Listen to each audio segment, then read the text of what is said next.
Hi friends, എല്ലാവർക്കും ഫിയാസ് കിച്ചൻ്റെ പുതിയൊരു വീഡിയോയിലേക്ക് സ്വാഗതം. ഞാനിന്നിവിടെ ഉണ്ടാക്കുന്നത് ബേക്കറിയിൽ കിട്ടുന്ന അതേ രുചിയിലുള്ള ഒരു ബ്ലാക്ക് ഹലുവയാണ്. നേന്ത്രപ്പഴം വെച്ചാണ് ഇതുണ്ടാക്കുന്നത്.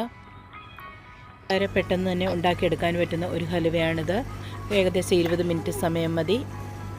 ഇതിനായിട്ട് അധികം സാധനങ്ങളൊന്നും നമുക്ക് ആവശ്യമില്ല. ഇനി ഇത് എങ്ങനെയാണ് ഉണ്ടാക്കുന്നതെന്ന് നമുക്ക് നോക്കാം. ഇതിനായിട്ട് ഞാൻ എടുത്തിരിക്കുന്നത് നേന്ത്രപ്പഴം പുഴുങ്ങിയതാണ്. ഇതിലേക്ക് ഞാൻ 5 നേന്ത്രപ്പഴമാണ് എടുത്തിരിക്കുന്നത്.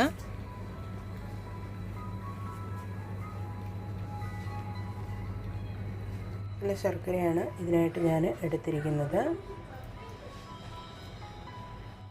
ഈ ശർക്കര നമുക്കൊന്ന് ഉരുക്കിയെടുക്കാം. പഴം വേവിച്ചെടുക്കുന്ന സമയം കൊണ്ട് തന്നെ നമുക്ക് ശർക്കര ഉരുക്കി പാനിയാക്കിയെടുക്കാം.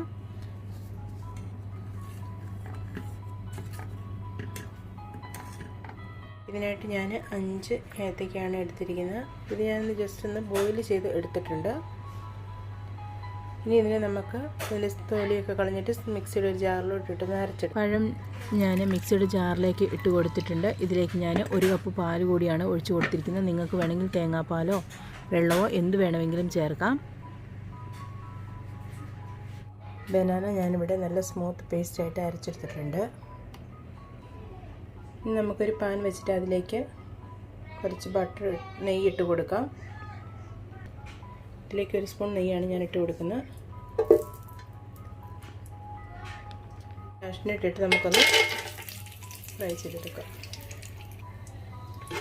ലൈറ്റ് ഒരു ഗോൾഡൻ ബ്രൗൺ കളർ ആവുന്നത് വരെ മാത്രം നമുക്കിത് ഫ്രൈ ചെയ്തെടുത്താൽ മതി. ഇപ്പം നമ്മുടെ കാഷ്നട്ട് ഫ്രൈ ആയിട്ടുണ്ട്. നമുക്കിതിനെ ഇതിൽ നിന്ന് മാറ്റാം. ഇനി ഇതിലേക്ക് 1 സ്പൂൺ നെയ്യ് കൂടി ഞാൻ ഇട്ട് കൊടുക്കുകയാണ്. ഇതിലേക്ക് അരച്ച് വെച്ചിരിക്കുന്ന ബനാന പൾപ്പ് കൂടി നമുക്ക് ഇട്ട് കൊടുക്കാം.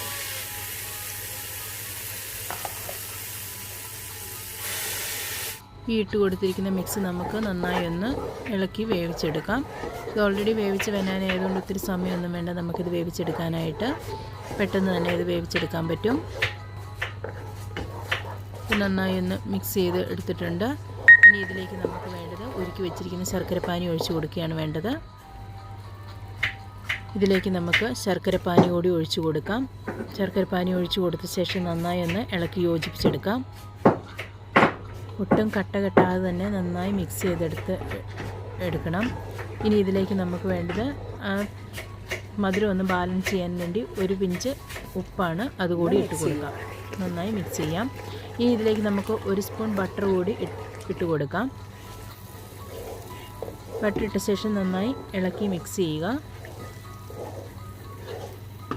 ഇപ്പോൾ ഏകദേശമൊക്കെ ഒന്ന് പാനിൽ നിന്ന് വിട്ടു വരുന്ന പരുവമായിട്ടുണ്ട്. കളറൊക്കെ ഒന്ന് മാറി തുടങ്ങി. നല്ലൊരു മണമൊക്കെ വരുന്നുണ്ട്. ഇപ്പോൾ കൈവിടാതെ ഇളക്കണമെന്നൊന്നുമില്ല. നിങ്ങൾക്ക് പറ്റുന്ന പോലെ നന്നായിട്ട് ഒഴിച്ചു കൊടുക്കാം. ശർക്കരപ്പാനി ഒഴിച്ച് കഴിയുമ്പോൾ നമുക്ക് സ്റ്റൗ ഒരു മീഡിയം ഫ്ലെയിമിലാക്കി വേണം വെച്ച് കൊടുക്കാനായിട്ട്. ഹൈ ഫ്ലെയിമിലിടരുത്. മീഡിയം ടു ലോ ഫ്ലെയിമിലിട്ട് വേണം നമ്മളിത് ഇളക്കിയെടുക്കാനായിട്ട്.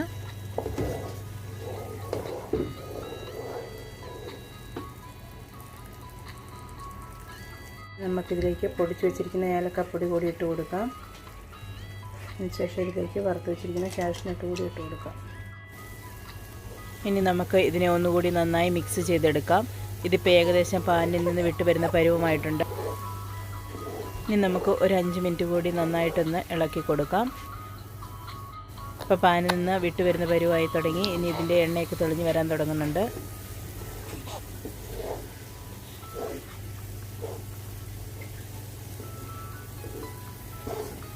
ഇപ്പോൾ ഇതിൽ നെയ്യൊക്കെ തെളിഞ്ഞ് വന്നിട്ടുണ്ട്. ഈ പരുവത്തിലാണ് നമുക്കിത് എടുക്കേണ്ടത്. ഇനി നമുക്ക് സ്റ്റൗ ഓഫ് ചെയ്ത് ഇതിനെ ഒരു സെർവിങ് പാത്രത്തിലേക്ക് മാറ്റാം.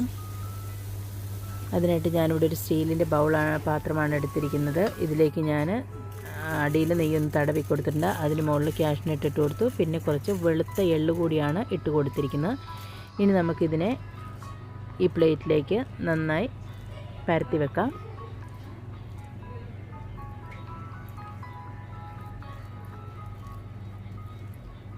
ഇപ്പോൾ ഇതുപോലെ നന്നായി പരത്തി എടുത്തിട്ടുണ്ട്. ഇനി നമുക്കൊരു സ്പാച്ചിൽ വെച്ചോ അല്ലെങ്കിൽ ഒരു ഗ്ലാസിൻ്റെ അടിഭാഗം വെച്ചോ നമുക്കിത് നന്നായിട്ട് പരത്തി എടുക്കാവുന്നതാണ്. ഞാൻ ഈ സ്പൂണിൻ്റെ അടിയിൽ തന്നെ ഇച്ചിരി നെയ്യ് കൂടി തേച്ചിട്ടാണ് സ്പൂൺ വെച്ച് തന്നെയാണ് പരത്തിയെടുത്തിരിക്കുന്നത്. അപ്പോൾ ഇതുപോലെ നന്നായിട്ടുണ്ട്. ഇനി ഇത് നമുക്ക് തണുത്ത് സെറ്റാകാനായിട്ട് വെക്കാം. ഇപ്പോൾ ഇത് ഏകദേശം തണുത്ത് നല്ല സെറ്റായി വന്നിട്ടുണ്ട്. ഇനി നമുക്കിതിനൊന്ന് ഈ പാത്രത്തിൽ നിന്ന് എടുത്തുനിന്ന് തിരിച്ച് വെച്ച് നോക്കാം. നമ്മൾ അടിയിലിട്ടിരിക്കുന്ന എള്ളും കാഷ്നട്ടും ഒക്കെ ഇതിന് മുകളിൽ വന്നിട്ടുണ്ട്. നല്ല സ്റ്റൈലായിട്ട് നമ്മുടെ ഹൽവ റെഡി ആയിട്ടുണ്ട്. അപ്പോൾ നിങ്ങൾക്ക് എൻ്റെ വീഡിയോ ഇഷ്ടപ്പെട്ടുവെങ്കിൽ എൻ്റെ ചാനൽ സബ്സ്ക്രൈബ് ചെയ്യുക, ഷെയർ ചെയ്യാനും ലൈക്ക് ചെയ്യാനും മറക്കല്ലേ. പുതിയൊരു വീഡിയോയുമായി നമുക്ക് വീണ്ടും കാണാം. അതുവരെ എല്ലാവർക്കും ഗുഡ് ബൈ.